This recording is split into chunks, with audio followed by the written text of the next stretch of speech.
پھر آپ کو آرام کی ضرورت ہے، آپ نرم بستر بچھائیں۔ اور حضرت عمر جب غصے میں ہوتے تھے نا، ان کی آنکھیں گھومنے لگتی تھیں ایسے ایسے ایسے ایسے، تو ان کی آنکھیں ایسے گڑ گڑ گڑ گڑ گڑ گڑ، ان کو سمجھ آ کہ خیر نہیں ہے، تو ایک دم کہنے لگے کس نے بھیجا ہے، کس نے یہ کہلا کے بھیجا ہے؟ حضرت عائشہ نے کہا پہلے آپ ہاں کرو تو پھر بتاؤں گی، ویسے تھوڑا ہی بتاؤں گی، کہ اگر تو مجھے بتا دینا جنہوں نے تمہیں بھیجا ہے تو میں مار مار مار مار کے ان کے چہرے لہو لہان کر دوں۔ اور کہنے لگے حفصہ تجھ سے پوچھتا ہوں، اللہ کے نبی نے کبھی زندگی میں 2 وقت کھانا کھایا؟ صبح کھایا تو شام نہیں کھایا، شام کھایا تو صبح نہیں کھایا؟ کیا کہتی ہو؟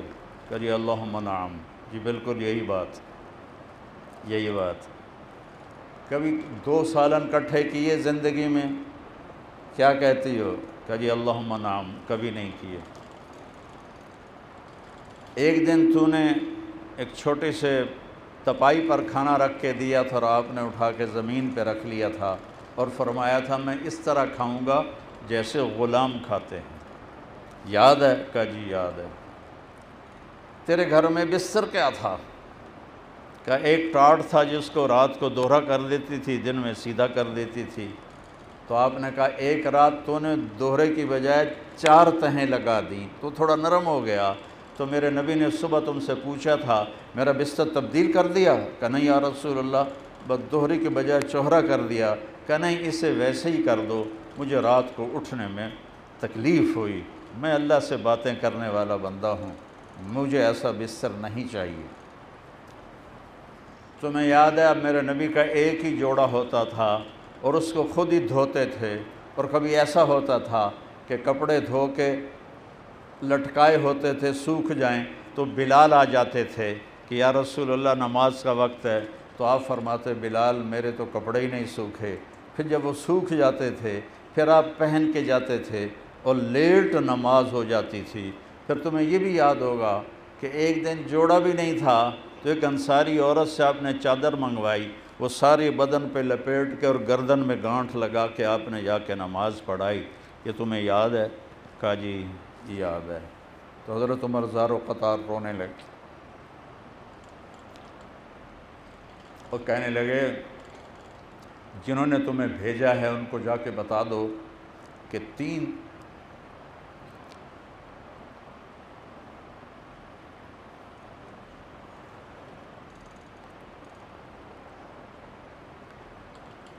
دوست سفر پہ چلے تھے، ایک روانہ ہوا اور منزل پہ پہنچ گیا اللہ کے نبی، دوسرا روانہ ہوا اور منزل پہ پہنچ گیا ابو بکر، اب تیسرا راستے میں ہے، اگر ان کی راہ پہ چلے گا تو پہنچے گا ورنہ بھٹک جائے گا، انہیں بتا دو جنہوں نے بھیجا ہے کہ میرے رب کی قسم میں اپنی جان کو اسی طرح کھپاتا رہوں گا یہاں تک کہ میرا رب مجھے میرے ساتھیوں سے ملا تھا۔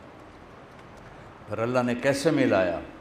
جب خنجر لگا نماز کے دوران اور آنتیں کٹ گئیں، دودھ پلایا گیا تو آنتوں سے باہر نکل گیا، آپریشن کا تو زمانہ نہیں تھا، تو یقین ہو گیا کہ میرا بچنا مشکل ہے۔ جب موت کی آہٹ کو محسوس کیا تو حضرت عبداللہ ابن عمر کو بھیجا کہ بیٹا جاؤ اور اماں عائشہ سے کہو کہ عمر اپنے ساتھیوں کا ساتھ چاہتا، مجھے امیر المومنین نہ کہنا، مجھے عمر کہنا، اب میں امیر المومنین نہیں ہوں، اب میں عمر ہوں، کہنا عمر اپنے ساتھیوں کا ساتھ چاہتا ہے۔ عبداللہ بن عمر آئے تو اماں عائشہ رو رہی تھی، کہنے لگی اماں جان میرا باپ اپنے دوستوں کے ساتھ جگہ چاہتا ہے، تو حضرت عائشہ رونے لگی، کہنے لگی عبداللہ یہ جگہ تو میں نے اپنے لیے رکھی تھی کہ ایک طرف خامد ہے، ایک طرف باپ ہے، ایک طرف میں ہو جاؤں، لیکن اگر عمر طلبگار ہے تو وہ مجھ سے زیادہ حقدار ہے، مرحبا بہی۔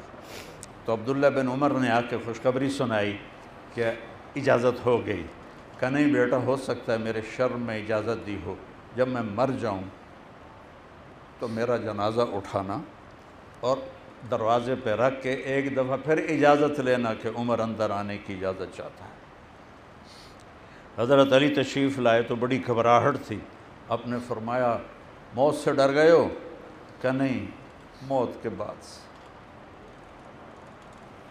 لو کان بعدی نبی لکان عمر، میرے بعد کوئی نبی ہوتا تو عمر ہوتا۔ اشدہم فی امر اللہ عمر، اللہ کے حدود میں سب سے زیادہ مضبوط عمر۔ میرے دو وزیر زمین پر ابو بکر اور عمر، میرے دو وزیر آسمان میں جبریل و میکائیل۔ ابو بکر اور عمر، تم جس بات کا فیصلہ کر لو گے میں کبھی اس کے خلاف نہیں جاؤں گا۔ مسجد میں داخل ہوئے، ادھر ابو بکر تھے ادھر عمر تھے، آپ نے متوجہ کیا، آپ لوگ دیکھ رہے ہو، ہاکذا نحشر یوم القیامہ، قیامت کا دن ہم اس طرح اٹھیں گے کہ میرے سیدھے ہاتھ ابو بکر ہوگا اور میرے الٹے ہاتھ عمر ہوگا۔ وہ کہہ رہے ہیں موت کے بعد سے ڈر لگ رہا ہے۔ اتنے بڑے مقام، 22 لاکھ مربع میل میں اسلام پھیلانے والا، اور سارے صحابہ مرید اور ایک مراد، یا اللہ عمر دے دے، یا اللہ عمر دے دے، اور وہ عمر کہہ رہا ہے موت کے بعد سے ڈر لگ رہا ہے۔ کہ ڈرو نہیں، میں نے اللہ کے نبی سے سنا تھا کہ ابو بکر اور عمر سیدہ کہول اہل الجنہ، جنت میں بڑی عمر کے لوگوں کے سردار ہیں۔ کہنا کہ گواہی دو گے قیامت کے دن؟ تو حضرت امام حسن علیہ السلام بھی ساتھ تھے، کہاں میں بھی گواہی دوں گا، حسن بھی گواہی دے گا۔ جب وہ چلے گئے تو موت کی دستک محسوس ہوئی، تو عبداللہ بن عمر نے گود میں سر رکھا ہوا تھا، کہنے لگے بیٹا مجھے زمین پہ ڈال دے۔ تو انہوں نے یہاں رکھ لیا، چھوڑ کر کے یہاں پنڈلی کے اوپر رکھ لیا، سنتا نہیں، زمین پہ ڈال۔ تو ڈر گئے، انہوں نے زمین پہ ڈال دیا، تو انہوں نے اپنا منہ، یہ زمین ہے اور یہاں منہ رکھ دیا اور ایسے ایسے کرنے لگے، وَيْلٌ لَكَ يَا عُمَرْ إِن لَّمْ يَغْفِرْ لَكَ رَبُّكَ، عمر تو برباد ہو گیا اگر تیرے رب نے تجھے معاف نہ کیا۔ اے عمر تو ہلاک ہو گیا اگر تیرے رب نے تجھے معاف نہ کیا۔ اے عمر تو ہلاک ہو گیا اگر تیرے رب نے تجھے معاف نہ کیا۔ یہ چیز دعوت پیدا کرتی ہے، اور یہ کہتے کہتے جان نکل گئی۔ حضرت صہیب نے جنازہ پڑھایا، سارے مدینے میں چیخ و پکار تھی، اور جنازے کو لا کے ہم عائشہ جان کے دروازے کے سامنے رکھا گیا۔ عبداللہ بن عمر آگے بڑھے، دستک تھی کہ اماں جان میرا باپ عمر بن خطاب دروازے پہ حاضر ہے، اندر آنے کی اجازت چاہتا ہے۔ تو آپ نے کہا مرحبا بعمر، مرحبا بعمر۔ چادر اٹھائی، لپیٹ کے باہر نکل گئے۔ قبر کو کھود رہے تھے تو حضرت عبداللہ ابن عباس کہتے ہیں کسی نے میرے کندھے پہ ہاتھ رکھا، میں نے پیچھے مڑ کر دیکھا تو حضرت علی تھے۔ کہنے لگے، وہ فرما رہے تھے عمر مجھے پتہ تھا تو یہیں آئے گا، کہ میں نے ہزاروں دفعہ سنا میرے نبی کہتے تھے میں اور ابو بکر اور عمر گئے، میں اور ابو بکر اور عمر آئے، ذہبت انا و ابو بکر و عمر وجئت انا و ابو بکر و عمر، دخلت انا و ابو بکر و عمر وخرجت انا و ابو بکر و عمر جلست انا و ابو بکر و عمر۔ میں نے یہ تکرار اپنے نبی سے سنا ہے، میں اور ابو بکر عمر گئے، میں اور ابو بکر عمر آئے، میں اور ابو بکر عمر اندر گئے، میں اور ابو بکر عمر باہر گئے، میں اور ابو بکر عمر بیٹھے، مجھے پتہ تھا یہی جگہ تیری ہے اور کسی کی نہیں ہے۔ تو میرے عزیزو، اپنی ذات پہلے ہوتی ہے، اتنی جماعتیں نکال دیں، اتنا یہ کر دیا، اتنا وہ کر دیا، میرا اللہ سے کتنا تعلق بنا، مجھے گناہوں سے کتنی نفرت ہوئی ہے، میرا دل دنیا سے کتنا ہٹا ہے، میرا فیصلہ تو اس پہ ہوگا، اس پہ تھوڑا ہی ہوگا کہ میں نے سال کی جماعت وصول کر۔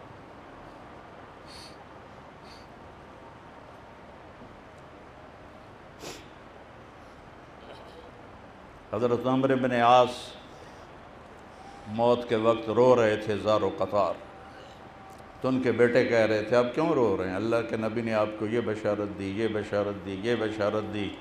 تو آنسو خشک ہو کے دیوار کی طرف منہ تھا، لوگوں کی طرف منہ کر کے کہنے لگے میرے اوپر 3 دور آئے، ایک کفر کا دور تھا، اس میں مر جاتا تو جہنم میں جاتا، ایک ایمان کا دور تھا، نبی کی صحبت تھی، اس میں مر جاتا تو جنت میں جاتا۔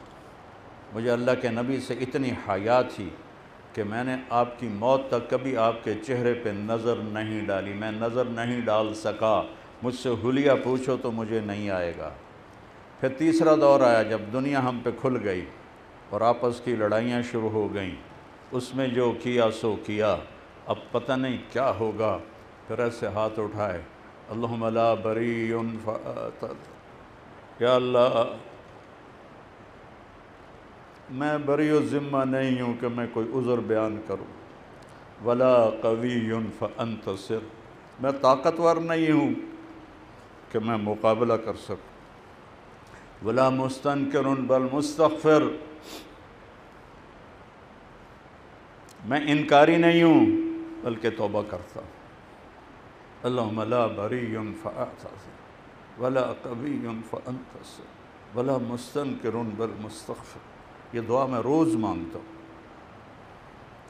لا الہ الا اللہ، لا الہ الا اللہ کہتے ہوئے جان چلی گئی۔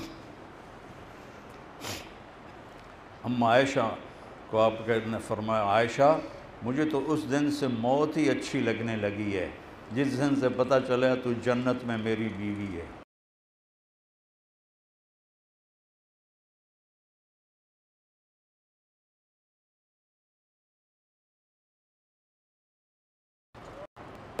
سے وہ ہل گئے، بیوی سے اظہار محبت عیب تھا عربوں میں، تو انہوں نے بات بدلی، مردوں میں کون ہے، مردوں میں، تو آپ نے پھر کہا عائشہ کے ابا سے، ابو بکر نہیں کہا کہ عائشہ کے ابا سے، اور وہ موت کے مرض میں تھیں اور عبداللہ ابن عباس نے آنے کی اجازت مانگی، جنگ جمل کے بعد بول چال بند تھی، تو مسور بن مخرمہ رضی اللہ عنہ اور عبداللہ بن زبیر بیٹھے ہوئے تھے، تو انہوں نے کہا حبر الامہ ہیں، نبی کے ابن عم ہیں، تو آپ اجازت دے دیں، تو انہوں نے اجازت دے دی۔ وہ اندر آئے تو وہ اتنا رو رہی تھیں کہ ان کی چادر جو اتنی بڑی تھی وہ ساری آنسوؤں سے تر ہو چکی تھی، رو رو کے حشر کیا ہوا تھا۔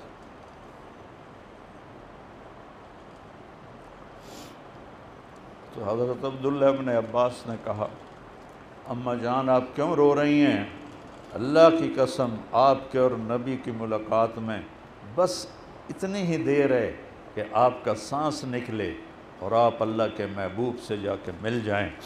کہنے لگی عبداللہ مجھے دھوکہ نہ دے، مجھے دھوکہ نہ دے، کاش میری ماں نے مجھے جنا ہی نہ ہوتا۔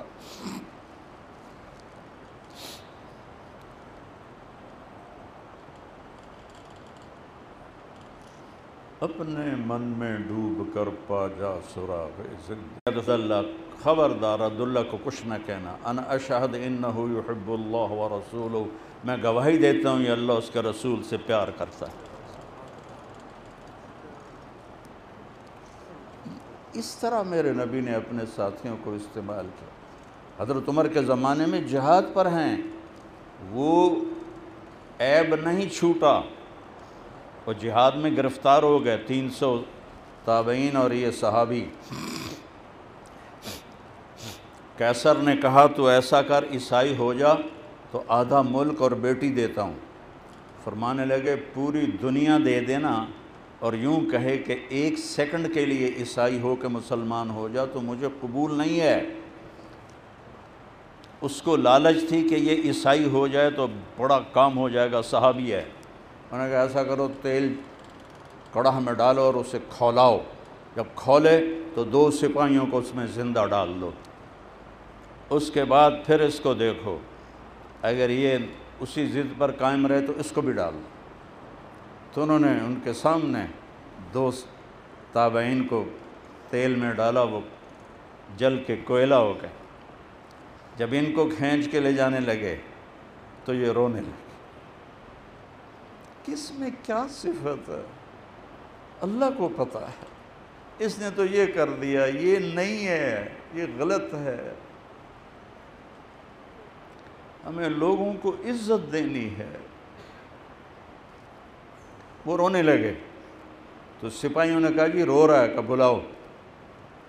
جب ان کو بلایا تو کہنے لگے کیوں رو رہے ہو؟ وہ پھر رونے لگے، کیوں رو رہے ہو؟ کہ ایک جان ہے جو ایک پل میں ختم ہو جائے گی، کاش میرے جسم پر جتنے بال ہیں اتنی میری جانیں ہوتی اور میں ایک ایک جان کو اللہ کے نام پہ قربان کرتا۔ چھلنی نہ ڈالو، چھلنی ڈالنا مزاج نبوت نہیں ہے، یہ مزاج تصوف ہے، مزاج مدرسہ ہے۔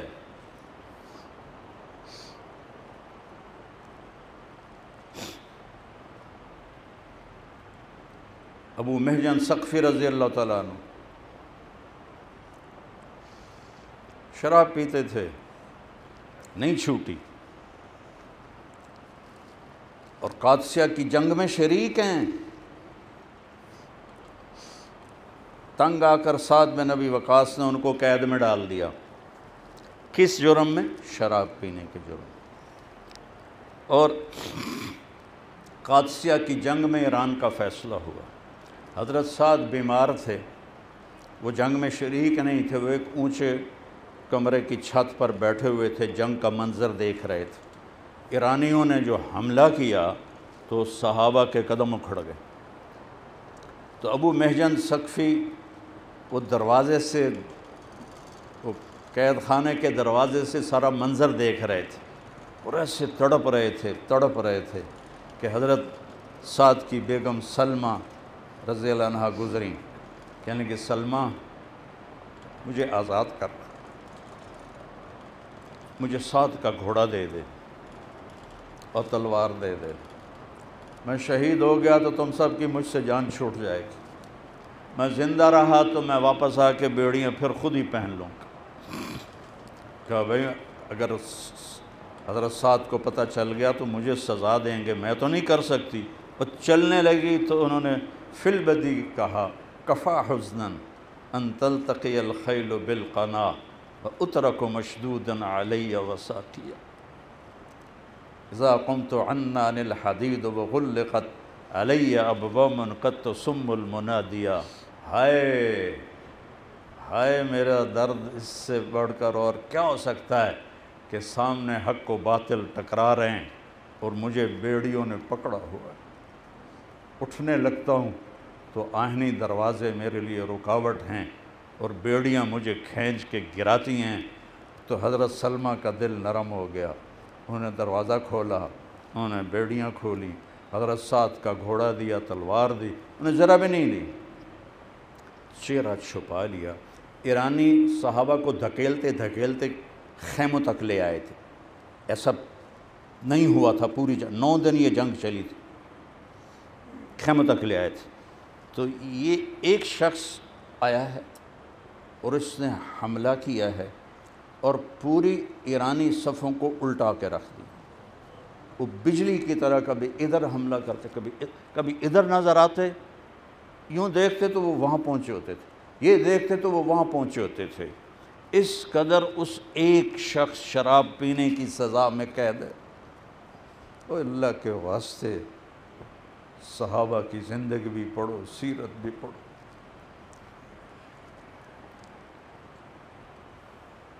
اور سعد بن ابی وقاص سارے صحابہ میں شور مچ گیا، ایدنا اللہ بملک کریم، فرشتہ آ گیا، فرشتہ آ گیا۔ وہ چھلاوے کی طرح جدھر جاتے ایرانی بھیڑ بکریوں کی طرح بھاگ جاتے، تو کہا فرشتہ آ گیا، فرشتہ آ گیا۔ حضرت صاحب یوں غور سے دیکھنے لگے، کہنے لگے یہ گھوڑا تو میرا لگتا ہے اور حملے کا انداز ابو محجن کا لگتا ہے، تو میرا گھوڑا ہے استبل میں، ابو محجن ہے قید میں، تو یہ کون ہے؟ کوئی فرشتہ ہی ہوگا۔